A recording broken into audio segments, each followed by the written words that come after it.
Dot baru saja meninggalkan rumah Ga. Kunjungan singkat itu diwarnai dengan sikap dingin dan tertutup dari Ga, membuat Dot merasa diabaikan. Ia tak menyadari bahwa ada alasan besar di balik sikap pacarnya itu. Setelah Dot pergi, ibu Ga duduk di samping Ga yang terbaring, lemah di kamar. Ia memandang putrinya penuh iba, lalu berkata lirih, "Dot yang tadi datang, Nak, seharusnya kamu bicara, jangan terus memendam semuanya." Heya hanya terdiam. Rambutnya rontok hingga botak akibat pengobatan kanker yang dijalaninya. Ia terlalu malu untuk memperlihatkan keadaannya pada Dot. Heya menatap cermin, menyentuh kepalanya yang kini tanpa rambut. "Aku nggak mau dia lihat aku seperti ini, Bu. Aku bukan Heya yang dulu lagi." Heya merasa kehilangan harga diri.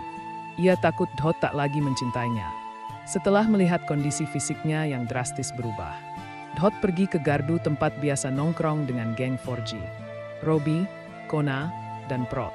Ia terlihat murung dan gusar. "Gue nggak ngerti," Heya marah banget. "Padahal gue cuma pengen ngobrol kayak biasa. Mungkin gue salah. Terlalu jarang nanyain kabarnya akhir-akhir ini." Teman-temannya hanya saling pandang, bingung memberi saran.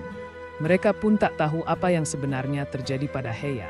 Keesokan harinya, Dot memberanikan diri datang lagi ke rumah Heya.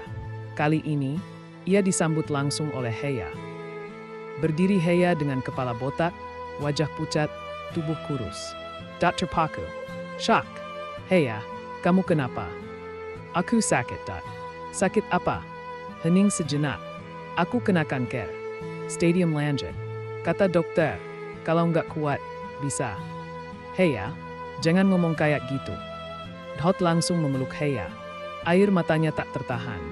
Ia menyesal karena tak peka selama ini. Heya akhirnya membuka semua isi hatinya. Tentang ketakutannya, rasa malunya, dan keputusasaannya. "Apapun yang terjadi, kamu tetap Heya yang aku sayang. Sakit ini nggak akan bikin aku pergi." Sejak hari itu, Dot mulai sering mengunjungi Heya. Ia menemani Heya berjemur pagi, membacakan buku favoritnya, dan bahkan membawakan makanan kecil dari tempat nongkrongnya. Geng 4G pun ikut mendukung diam-diam. Robbie pernah berkata sambil bercanda, "Bro, cinta lu berat ya. Tapi asli, lu keren. Kita semua dukung." Mereka bahkan membatalkan beberapa rencana nongkrong, hanya agar Dot bisa tetap di samping Heya. Meski tubuhnya melemah, Heya mulai tersenyum lagi. Ia tak lagi malu dengan kepalanya yang botak. Suatu pagi, ia berkata pelan, "Aku nggak pernah nyangka kamu masih mau lihat aku kayak gini. Karena aku nggak lihat kamu dari luar doang, Heya." Heya mulai menulis jurnal harian tentang perjuangannya, yang suatu hari nanti ingin ia bagikan untuk orang lain yang mengalami hal serupa. Namun harapan mulai diuji. Saat kontrol ke rumah sakit, dokter menyampaikan bahwa kondisi kanker Heya memburuk. Penyebaran sel kanker lebih cepat dari yang diperkirakan. Ibu Heya hanya bisa menangis di luar ruangan saat mendengar kabar itu. Heya tahu, tapi ia memilih menyembunyikan hasil itu dari Dot.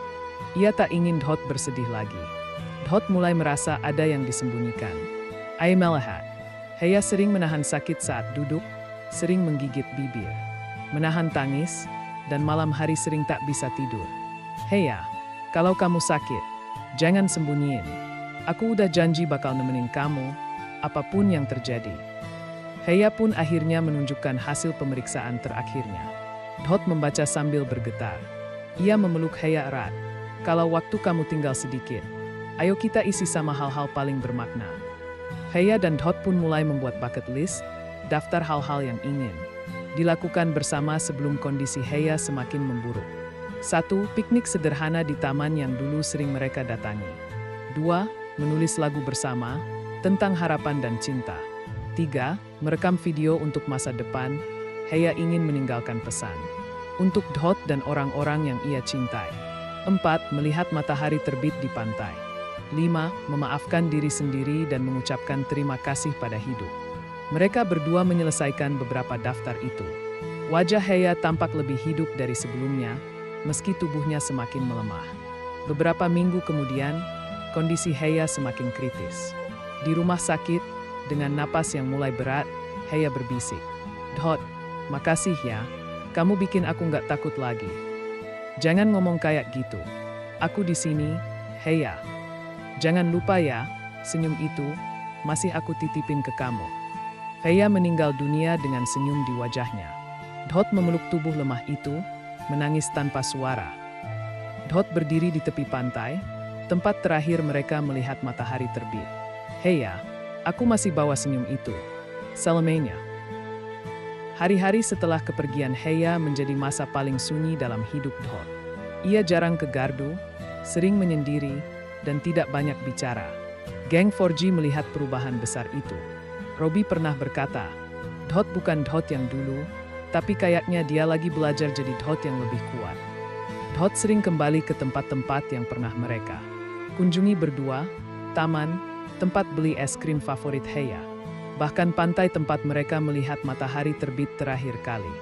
Di buku jurnal yang ditinggalkan Heya, Dot membaca sebuah kalimat yang membuatnya tak bisa berhenti menangis. Kalau aku pergi duluan, jangan jadi orang yang sedih terus ya. Aku ingin kamu hidup bahagia.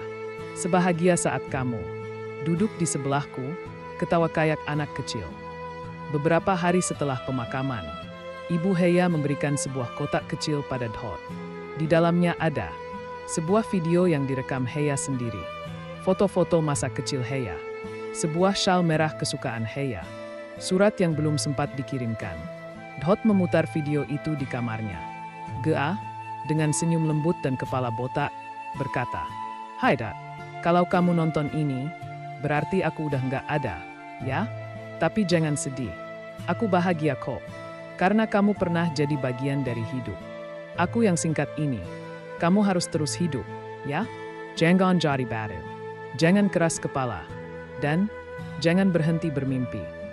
Lagu Senyum Heya yang ditulis Dot bersama geng 4G akhirnya diputar di sebuah acara komunitas anak-anak penderita kanker. Lagu itu menjadi simbol harapan. Tak disangka, lagu itu viral dan menginspirasi banyak orang. Dot pun mulai aktif menjadi relawan, mengisi acara-acara motivasi, dan berbicara tentang perjuangan cinta, harapan, dan penerimaan. Di suatu sore, Dot berdiri di depan sekelompok anak-anak penderita kanker. Ia mengangkat gitar dan berkata, ada seseorang yang pernah ngajarin gue arti senyum. Bahkan di saat-saat paling sakit. Namanya Heya. Hari ini, gue mau terusin senyum itu buat kalian. Bertahun-tahun kemudian, Dot menjadi penulis buku. Buku pertamanya berjudul Di Balik Senyum Heya. Ia menuliskan kisah cinta mereka, bukan sebagai kisah duka, tapi sebagai pengingat bahwa cinta sejati tidak selalu harus berakhir bahagia, tapi harus berarti. Dot menutup bukunya dengan kalimat, Heya pergi, tapi senyumnya masih ada di setiap langkah gue. Gue terus jalan, karena cinta itu bukan buat ditangisi, tapi buat dilanjutkan.